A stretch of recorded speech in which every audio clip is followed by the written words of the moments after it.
things aren't always true that are said. Now that's shocking, but it's actually true. Some things aren't always true. My name is Steve Thompson, new superintendent here at in the school district. I feel very blessed to have been hired here, and I'll certainly do the best I can to move the district forward. But obviously the first obstacle that we have as a district are our finances. So I want to kind of paint a clear and straightforward picture for you to help you best understand. But tonight, just want to talk about why does the district need a levy. I think these questions are paramount for anyone to have answered before you could make an informed decision regarding a levy vote. But does the district need a levy? I think it's important you could need a levy, but that doesn't mean that you've been fiscally responsible. So we'll talk about that. I think it's also important to know what are the effects of a failed levy, and this is always a kind of difficult topic to broach because you don't want to sound like you're threatening folks, because I certainly don't, that's not the message, that's not my intent. But I also think it's important for people to know what are the ramifications if I vote no or vote yes. What's the situation? And is there a relationship between schools that are strong and communities that are vibrant? So those are the things I'm going to try to cover tonight and try to do it fairly quickly. In all my years in education, this is the worst that I've ever seen it. And I'll show you some slides that kind of demonstrate the worst I've ever seen finances for not just Willoughby East Lake City schools, but for public education in general. And I think it's fair to characterize it as a perfect storm. If you remember that movie where the ship goes out to sea and they get hit from three sides, and of course they sink and die. Hopefully we won't sink and die, but we're seeing decline in real estate values, which I'll show you a slide here in a little bit that shows you how unprecedented it is to have declining home values. And I probably don't need to tell you that. Most of you are experiencing that yourselves, and you know that. If you are unfortunate like myself, I bought a new home in 2007. Does anybody remember where the prices were in 2007? They were just starting to tip over the edge, and I thought I was this crafty home buyer who was swooping in to get a house at a lower price, only to watch for the next 4 years drop, drop, drop, drop. So I understand that. But the second picture that you see here above it, it says decrease in state funding. I've never seen decreases in state funding like we've had. In fact, I've never had a district that's gone through decrease in state funding. We've had zero. There are more seats up here if you want to fill in, if you don't want to stand. But I've never seen decrease in state funding. So these two things are happening all at the same time, which is putting a real quandary for the school district in terms of finances. But it's not just, but I want you to know it's not just Willoughby East Lake City schools. We'll talk in a little bit about what emergency oversight, fiscal watch, and fiscal caution are. But rest assured, those are categories that you don't want your school district to be categorized as. This is what the map looks like of school districts that are in one of those three categories at the end of fiscal year 2011. Even though it's year 2011, we're in fiscal year 2012 right now. This is what the projection is for fiscal year 2012. This is coming from the Ohio Department of Education, and look what it looks like in one more year. School districts all across the state are in serious financial trouble. Serious financial trouble. When the state makes cuts, the state, as you know, was down $8 billion in terms of deficit, but most of their money is what's called pass-through. They receive the money and they pass it through. So if the legislature or governor make a 15 or 20% cut in the state budget, most of that money, 85% of that money is passing through. So it's not a budget cut that they experience themselves. It actually gets passed on to the local governments and the school districts. And that's exactly what we're seeing. How many of you are familiar with House Bill 920? Does anybody know what that is? A few people. Does anybody remember 1976? How many of you remember 1976? Come on, there's got to be some. Work with me, folks. Some of you remember 1976. Do you remember what the gas situation was like in 1976? Remember you had the long lines to get into the gas stations in 1976? Does anybody remember what was happening to inflation in 1976? It was sky high. It was almost 20%. We're at about 3% or a little bit less right now. Inflation was at 20% in 1976. Voinovich, who later becomes a state senator, or federal senator, state senator, or congressman, he was, at that time in 1976, he was a state legislator. In 1976, with 20% inflation rate, was that good for schools or bad for schools? How many would say that's bad for schools, 20% inflation rate in 1976? How many would say that's good for schools? Most of you would either... Okay, there we go. He's with me. All right, brother. I'm glad to see it. It was a boon for schools. What happens to, at least on paper, the value of your home if inflation is at 20%? It goes up, right? At least on paper. Maybe you can't sell it, but at least on paper, it's skyrocketing. Guess what's happening to school tax collections? Raking it in. So in 1976, schools, public schools, were actually flush with cash. So Voinovich came up with the idea of House Bill 920. House Bill 920 has been the reality for public schools since 1976. It says that whatever millage rate you vote in. Millage rates used to go up, and go up with house values. Now they don't. They're frozen. So if a mill collects $1.7 million, which is what it collects today, it's based on property values, it collects $1.7 million today. If 15 years from now, the properties would be worth $2.7 million for one mill, it still only collects 1.7 mils. And that was how they were keeping inflation in check in 1976. The unintended consequence of that was, don't you ever wonder why every so many years schools are on the ballot? And you're thinking, why are you back again? Weren't you just on the ballot 2 or 3 or 4 years ago? So why are you back? It's because our revenue is flatlined because of House Bill 920. It can never increase.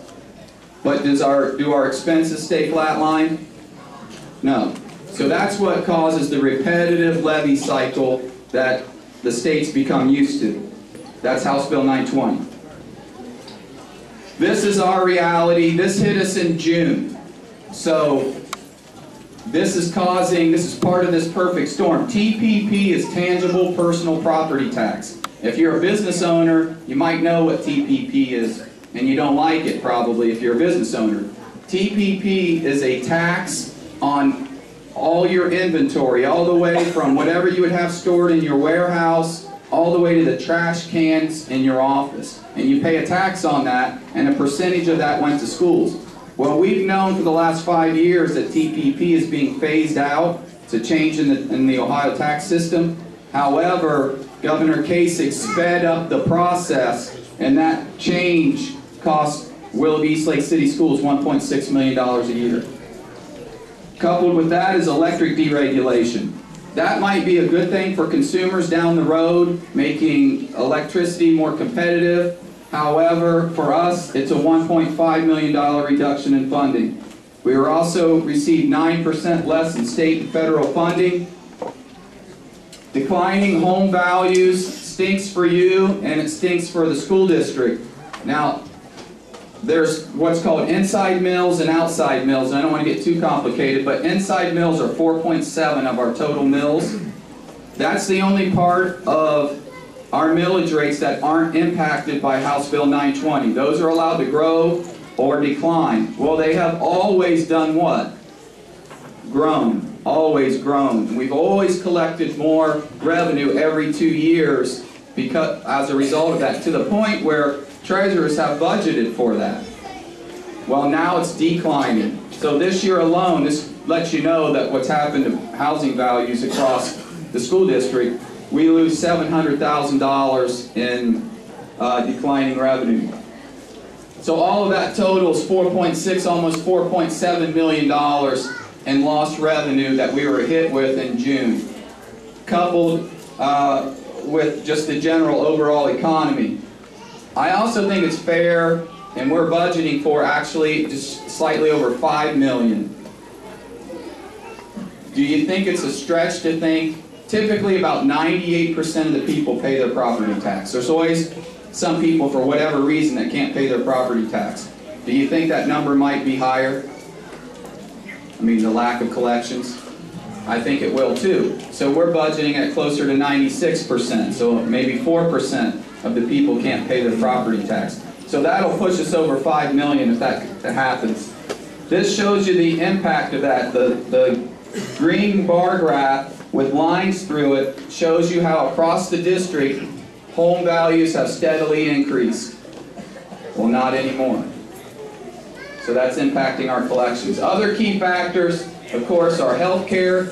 I don't know if you read USA Today, and I believe there was an article in the Cleveland Plain Dealer today about just that, rising health care, which you know because you're paying it yourselves, and you understand that.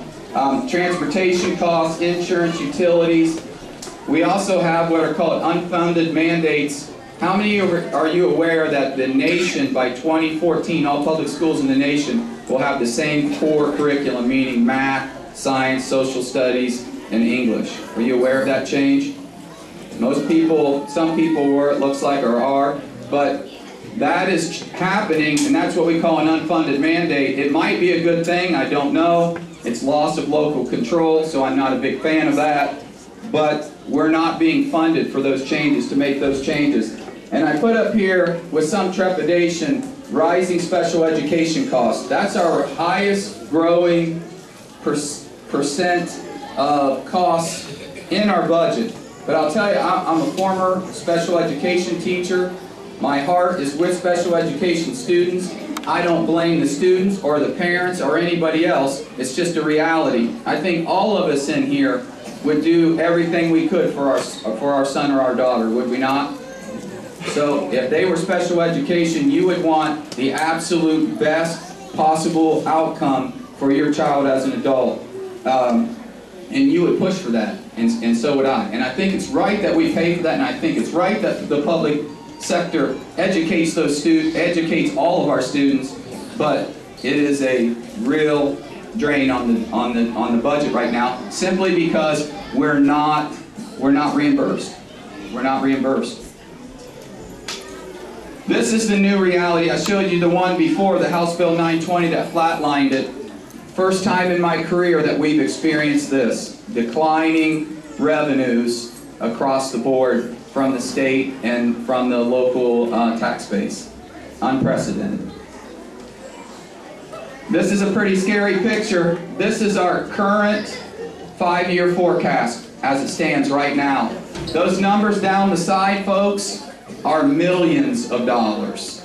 Millions. So if you look at the chart, it's this first year, this year, fiscal year 12, we project to end with about $6 million or so. And then you can see it goes down and goes down and goes down to over $90 million deficit that we're facing in this school district. That's because of the cuts, but it's not just because of the cuts. It's because, quite frankly, our expenses are outrunning our revenue. Point blank. How many of you could run your house like that? For a couple months maybe, right? Until all your savings were gone. And that's essentially, to put it in a way you can sort of wrap your arms around, that's essentially where we are. Our savings is almost gone. And we're projected 5 years moving forward to only increase our expenditures and decrease our revenue steadily across the 5-year forecast. So what would happen if we passed the 4.99 mil operating levy? I've had people ask me this. Steve, you said there's $5 million in reductions. Does anybody know how much money 4.99 mils will generate? One hand in the back. 4.99 mils generates $8,750,000 a year. So if you do the math on that, it seems like too much money, right? But it's not. This is what it looks like because of our deficit spending. When are we back on the ballot, folks? the very next year. That 0.4 represents $400,000. $400,000 on a $91 million budget is not very much money. We would be right back on the ballot. 4.99 mils is about, if we do nothing, we leave everything status quo, 4.99 mils is roughly about 7 mils less than what we actually need. To me, fiscal solvency is in the black for at least 4 years. Off the ballot for at least 4 years on a 4-year levy cycle in the black. Are we even close? No. So that's not going to get the job done. The levy alone does not get the job done. We've explored all different kinds of numbers, and this is the number that we need, and it's a steep number. 4.99 mils, and we need to shave $7 million a year off our budget. Okay, what does that look like? That's 4 years of in the black. That fourth year, 2015, is still not a lot of cash reserves, right? $600,000, that's what that represents. $600,000, 2.7 million, 7.4, 6.7. This graph shows you what? Even with 7 million in reductions, when do we go into deficit spending? 2014. How much should we have in cash reserves? I showed you, the last page showed you cash reserves. What the state recommends is that you always have 3 months of unencumbered cash reserves. In other words, money in the bank for nothing more than whatever, rainy day, broken roof, whatever it might be. Our expenditures per month, I wanted to ask you this question, I've already put the slide up there, so it wouldn't be a very hard question to answer. But most people don't know this. $7.75 million a month. You know what that comes out to per hour of operations? $40,000 an hour to run the school district. Pretty expensive. It's a large, it's one of the largest employers in all of Lake County. I don't know if you knew that. $23 million. Is it possible for our school district at this point to come anywhere near $23 million in cash reserves? It's not possible. It's not possible. My goal is to have a 4-year levy cycle in the black for 4 years with 1 month cash reserves. We're not there yet, but that's where we want to get to. So how much does a 4.99 mil operating levy cost you? By $100,000, the annual cost is $152 or $12.66 a month, and you can calculate from that depending on the value of your home, but it's $12.66 a month. Is that meaningless? Absolutely not. If you've taken pay cuts or pay freezes or increases in your health insurance, and I would venture a guess that most of you have experienced that. So it is not meaningless. And we understand that. We need to answer this question. Has the district been financially responsible, fiscally responsible?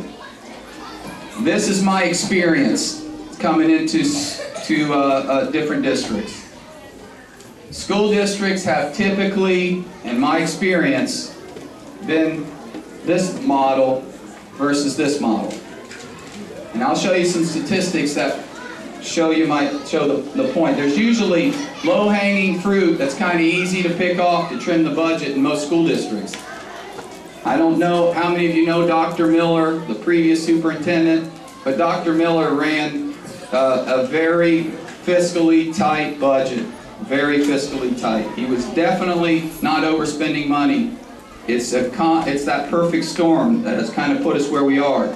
So how can I prove that to you? I have a couple statistics. This is not my graph. This is from the ODE, Ohio Department of Education website. You can download it yourself. It's called the School District Benchmark Report. And you can look at any school district in the state you want. You can I put these school districts, Willoughby, Eastlake, Mentor, Wickliffe, Kirtland, Paynesville, and Perry, but you can put any school districts you want up there to compare. So This is the change in balance from the previous year. That's not one I want to have yellow highlighted under Willoughby Eastlake City Schools. But you can see we took the biggest hit out of it, everyone. This is expenditure per pupil. Basically what you do is take your total budget, divide it by your total number of students, and that tells you what you're spending per pupil to run your school district. Willoughby Eastlake Schools, 10.9, Menor, 12.1, Wycliffe, 12.5, Kirtland, 11.9, Painesville, 12,000, and Perry, 13.2. We're the lowest expenditure per pupil in Lake County. Some other statistics that I think are interesting are K to 12 per pupil to teacher ratio. In other words, how many teachers do we have for students? We're the second highest, meaning we have less teachers. For example, we have 522 teachers. Menor, who has 300 less students than us, has 549 teachers. The only school district with a higher ratio than us is Perry.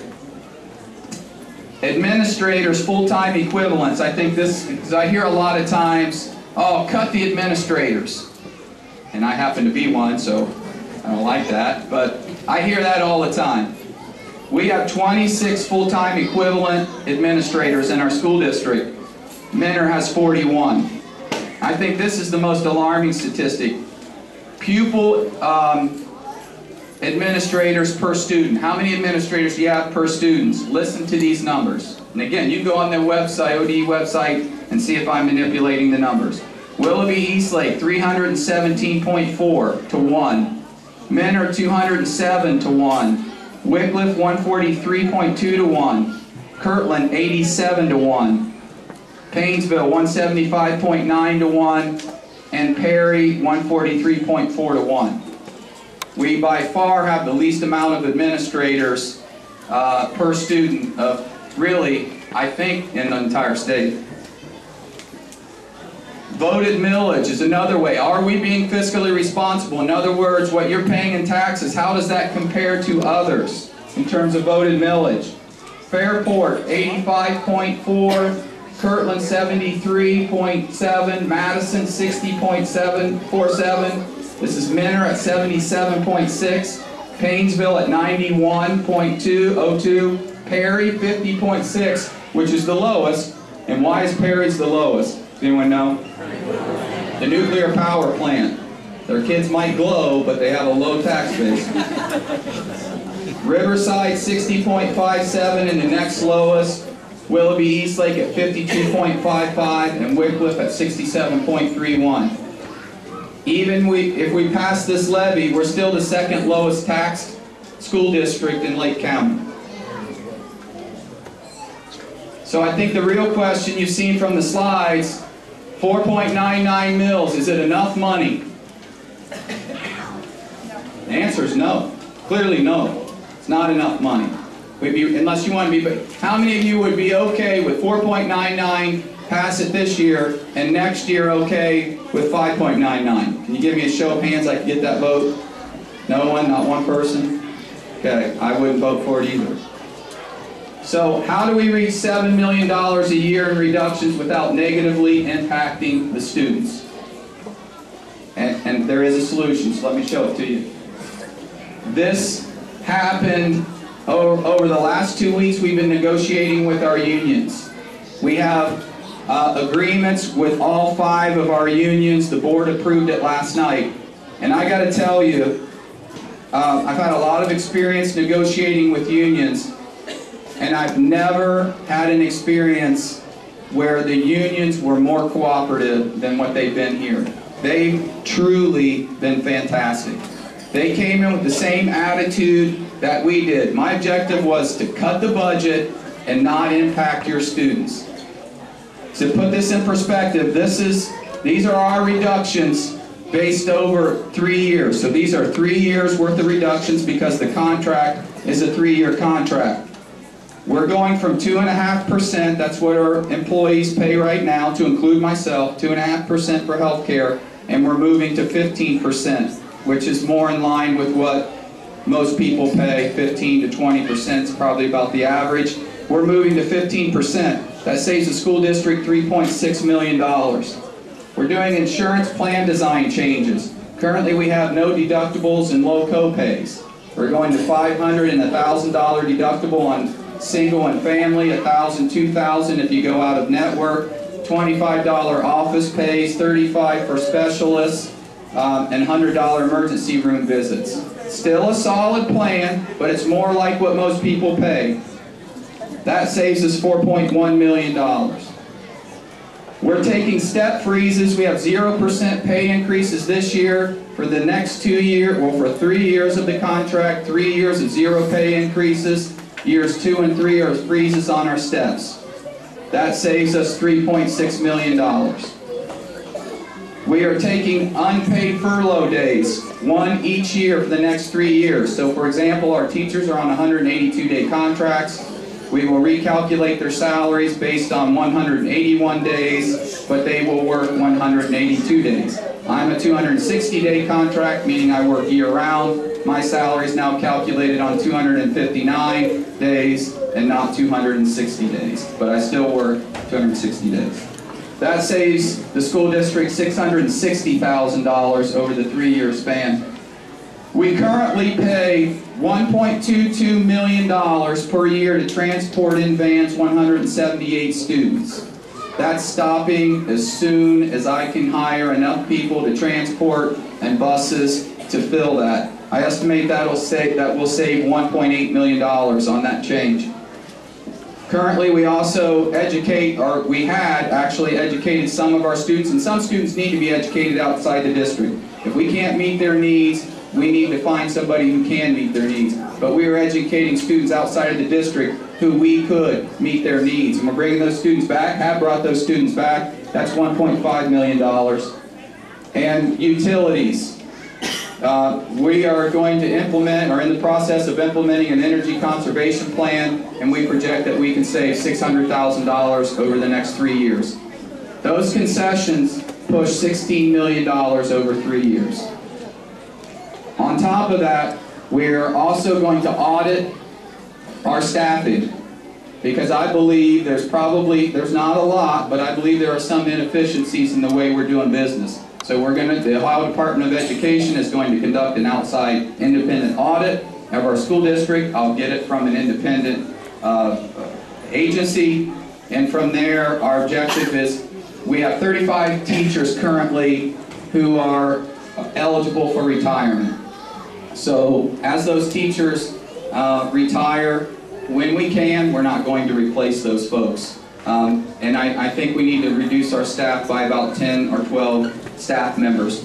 Over 533 staff members, that's not a significant change, and I don't think it's something that you're going to see impact your students. That, in total, takes us to the $21 million that we need to reach. On top of that, this kind of summarizes some other things. We've done other things, and I don't want to spend a whole lot of time here because I know I'm running out of time. But this is actually posted on our website, which we're going to give you a Levy flyer handout where you can go to our website and access this presentation and a whole bunch of other information. But there's been lots of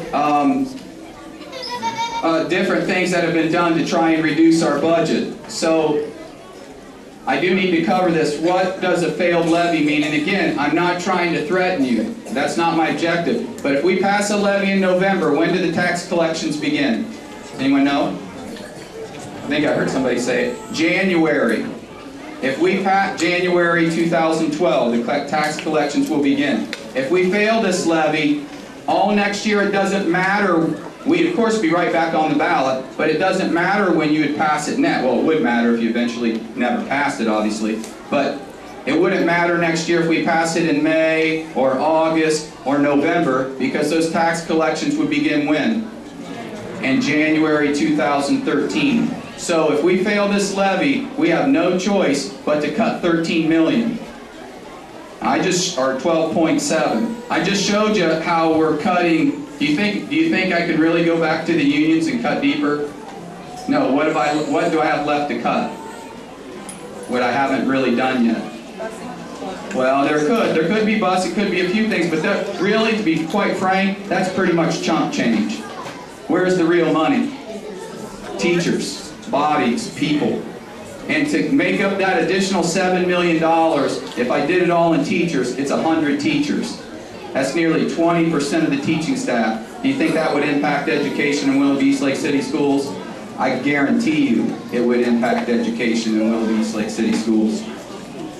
So, and also, if we don't, this is the point, I'm sorry, I'm running out of time, so I got to go fast, I'm sorry, but if we fail the levy, we're on the watch list right now by the ODE, the watch list for falling into one of those 3 categories I showed you before with the state and all those colors popping up.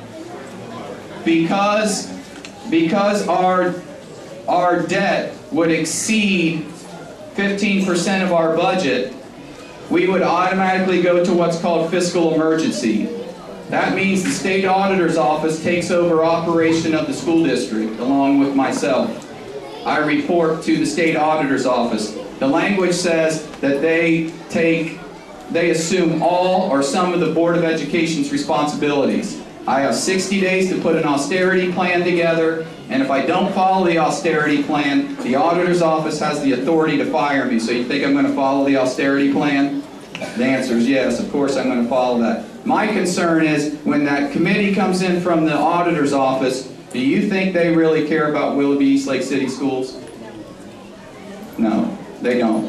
They're just going to wipe $13 million off the budget, and that's it. And we would have absolutely no control. So we're doing everything we can to prevent that from happening. And obviously I need your help. So these are all the things that a levy, the reductions of $7 million in levy passage means. But essentially what it means is we can stabilize the school district from a fiscal perspective.